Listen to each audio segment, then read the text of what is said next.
Reawakening first time. If you're returning, welcome back.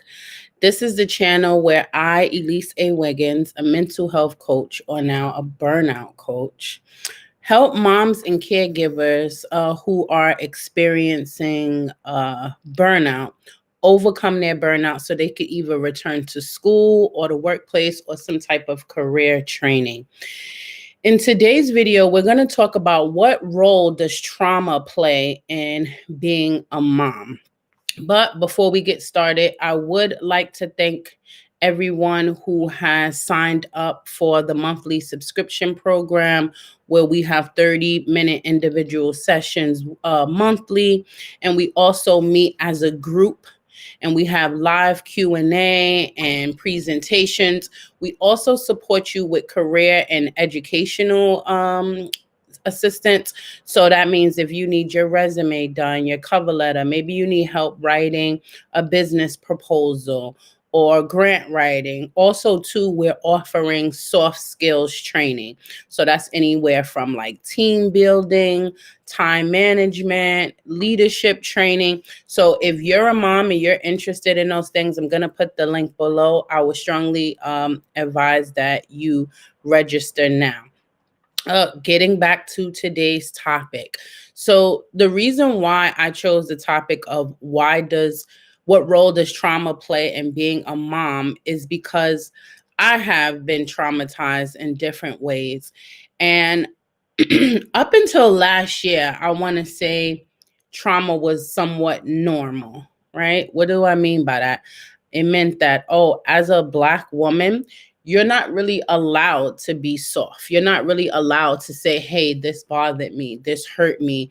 And if it actually did, you are supposed to like still keep it moving, do what you're supposed to do, take care of your family. Like it's almost as if we have to be superheroes, which is so like far from the case. So the reason I'm specifically talking about this is because last year, I experienced a trauma that a lot of people I know experienced in childhood. And I'm fortunate that I was raised by a really, I want to say, strict grandmother who didn't let me spend the night at other people's houses, who was very overprotective of me. Excuse me. And when I was younger, I didn't understand it. But now, as a mom myself, I do understand why my grandmother, God bless the dead, Mrs. Elise Wiggins, right? I'm her namesake. And I understand now why she was so overprotective. So fast forward, this was last year. And understand that when this traumatic incident happened to me, I was in my second semester. I was also an intern, right? I was actually counseling people. And it did not stop me from experiencing trauma. So understand, I'm learning about PTSD. I'm learning about different disorders mentally and what happens to you. And when this happened to me, I can't speak about it for legal purposes. But when it originally happened to me, the first thing I heard was, well, what were you wearing? I was fully covered. Were you drinking? I did have a few drinks. Well, did you say something? It was automatically implied that I asked for it. It was my fault. So when it first happened and I told like trusted people and they said that, I just kind of got right back on with my life. I think it happened on a Friday or Saturday. And I had school on Monday. I had things to do, right? So I just got back on with my life. So for 2 weeks, I was pretending that there was nothing wrong with me, nothing happened, or so I thought.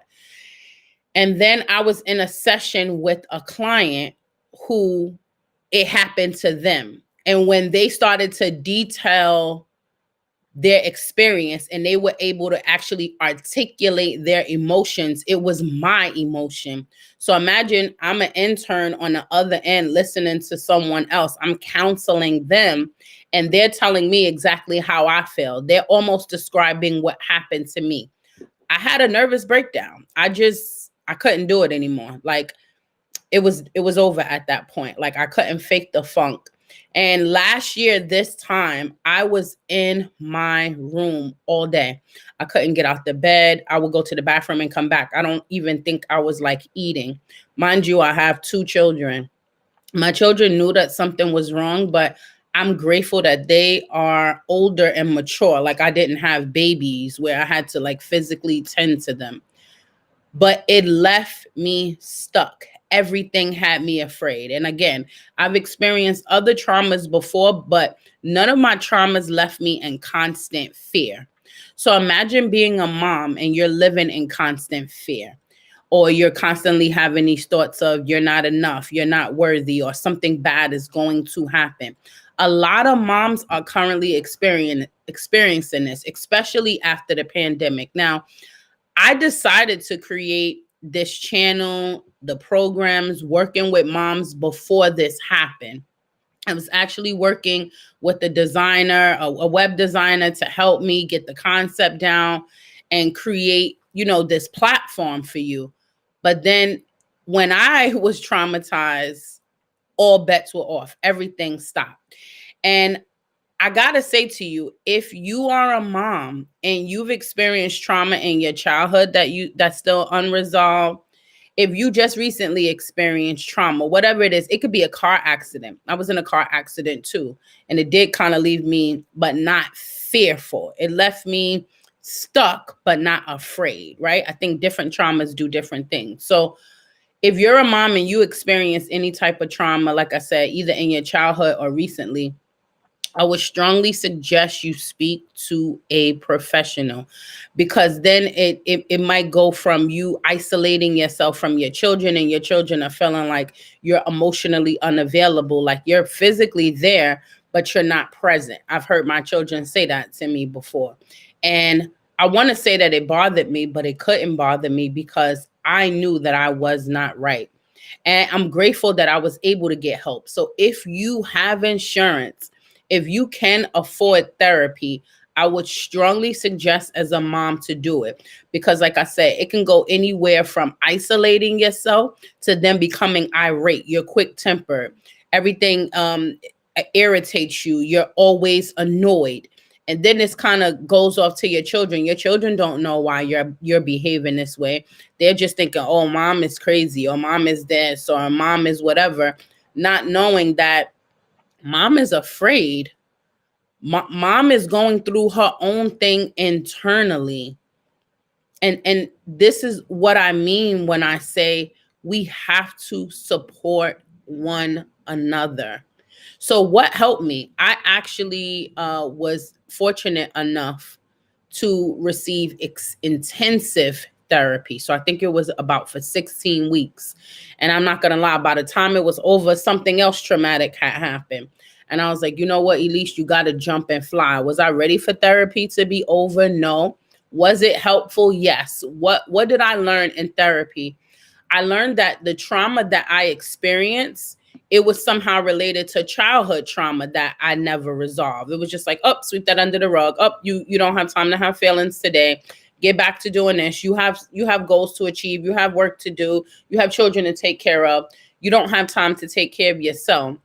And if that goes on for so long, it does become a part of your personality and your behavior, where you're not like this, but this is who you've become as a result of it, right?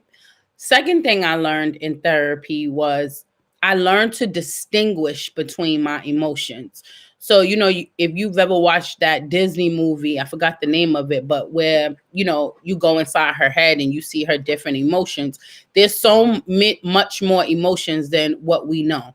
So now I understand the difference between if I'm sad or if I'm mad, right? Before it was kind of just like all buried up in one. Oh, I'm anxious. Am I anxious because I'm afraid? Am I anxious because I'm excited? Or is this an internal feeling? I couldn't tell that. Like, when I say I was all screwed up, I couldn't think cognitively. I couldn't make decisions. Mind you, I'm telling you, I'm a second year doctoral student and I was stuck.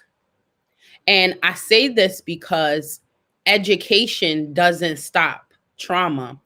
Money doesn't stop trauma. And it's sad, but the equalizer, because we could say, oh, white, black, Christian, Muslim, Jewish, wealthy, not wealthy. We can put each other in all of these categories, But the great equalizer is some form of pain. Everyone experiences something that they need to talk to someone about. Everyone experiences something that they may be afraid to speak to their family members about. I remember telling a family member what happened to me, and the family member said, Elise, I thought you were strong. And I was like, okay, is this trauma happened to me indicative of me being weak? Right. And let's think about it. After this happened, I couldn't go to school anymore because I felt like leaving the house, right? It took so much courage because what was happening was everywhere I went, I felt like I saw the person. I felt like I saw their car. And in my mind, it was happening all over again, to the point where when I did start to go out again, I want to say I started going out maybe at the end of June, because, it's summertime now. You can't hide it anymore. You got to get out.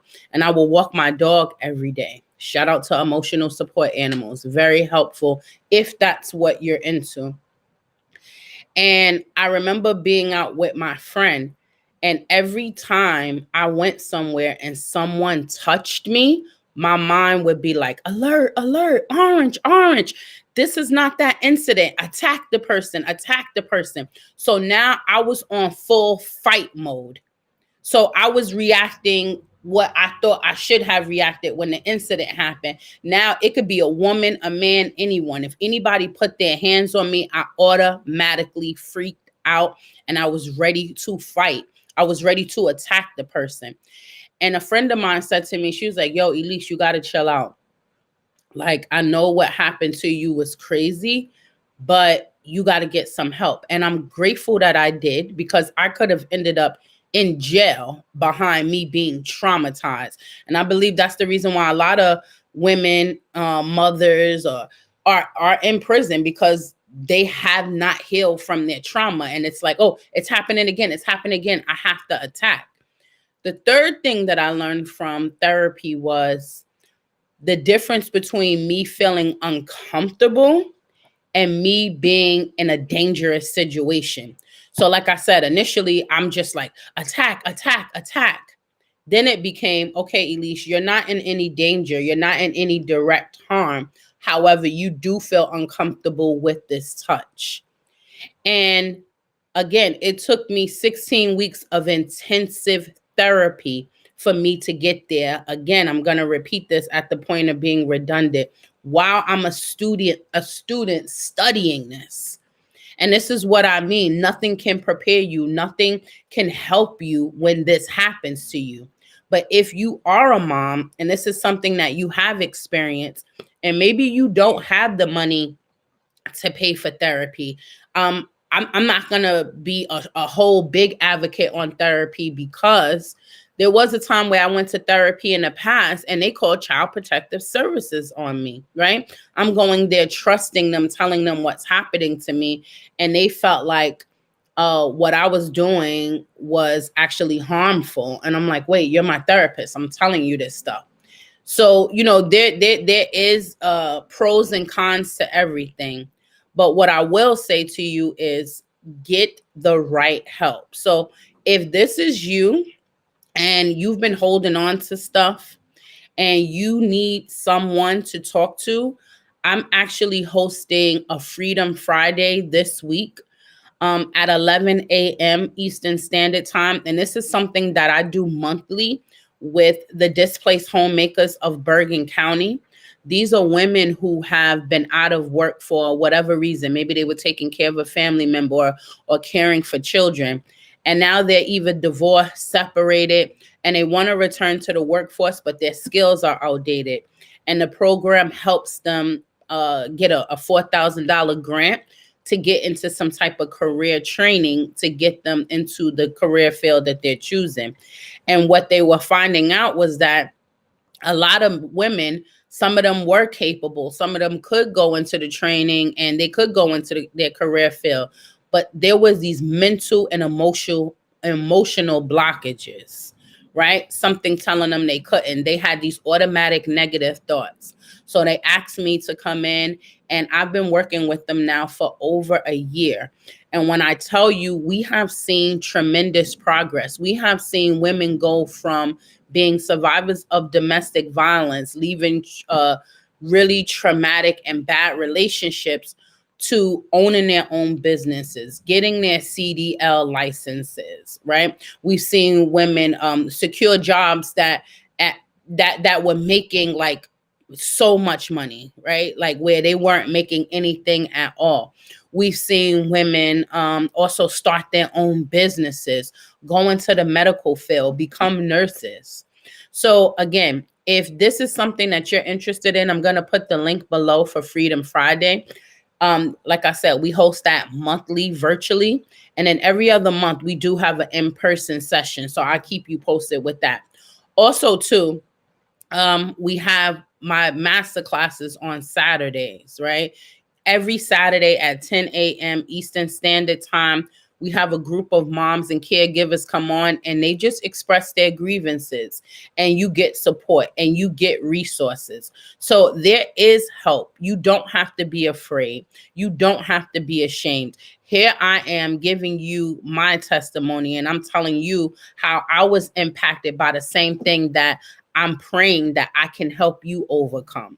So, this is Elise A. Wiggins. I pray that this message touches you in a way where, if you are a mom that has experienced trauma and you're teetering, you're like, I don't know what to do, that you can come in and you can get some help and you can feel supported and you can feel heard. So not that you can just be a better mom, but that you can be a better you. So I love you. God loves you.